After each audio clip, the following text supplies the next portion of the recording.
Welcome to a special Interhall Insider Live. I'm Mike MONACO. Joining me is Brian Hartnett. Well, the Interhall season has reached its pinnacle when the 4 remaining teams will play for the 2 championship titles. These teams will step onto the field, the hallowed ground at Notre Dame Stadium, for the 2 title games on Sunday. On the men's side, the top 2 squads advance to the finals in a matchup of unbeaten squads. Number 1 Soren is making its 3rd straight appearance in the championship game. Last year, they went up against Dillon, but fell on a late touchdown. The previous year, in 2010, they defeated the Big Red for the championship title. This year, Soren comes in at 6-0 and has only allowed 7 points in the regular season. Earlier in the week, we caught up with Soren's senior running back, Ryan Robinson.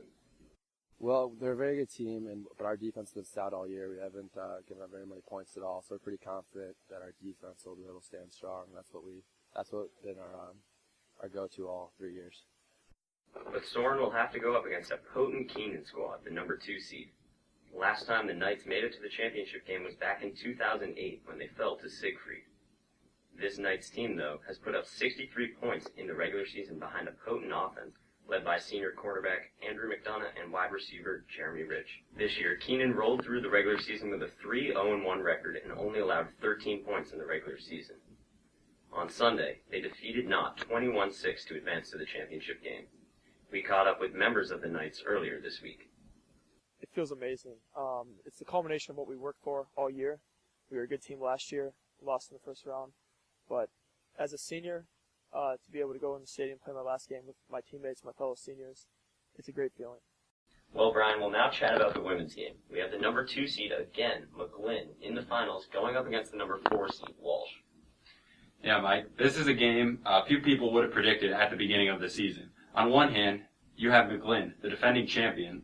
The Shamrocks captured the title last season with a victory over previously undefeated Kavanaugh. On the other hand, you have Walsh, a team that won 1 game last year and hadn't made the playoffs since 2009.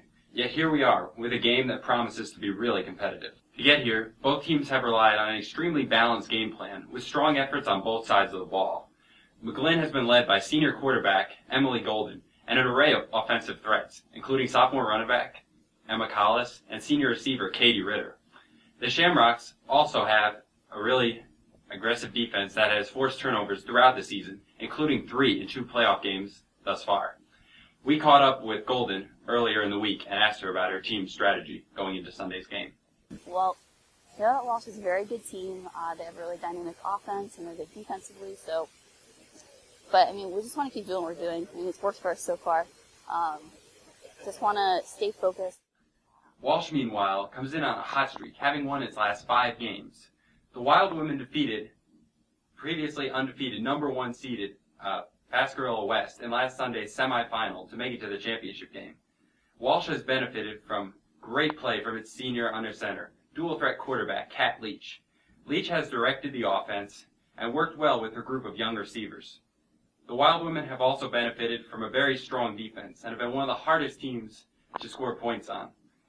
The defense has been led by senior cornerback Lindy Navarre. We caught up with Leach earlier in the week to ask her about her team's game plan heading into the Sunday's championship. Walsh really has nothing to lose. We just have improved so much since last season. We're really looking to give it everything we have and leave everything on the field. And we're going to give McGlynn a great game and hopefully come away with the win. Well, that wraps up this edition of Interhall Insider Live. For Brian Hartnett, I'm Mike MONACO. Be sure to check out our exclusive Interhall Insider, which is in Friday's paper. And be sure to check out the 2 championship games this weekend. The women's game will be played at 2 p.m. on Sunday, while the men's game will follow that at 3:30, both held in the hallowed grounds of Notre Dame Stadium.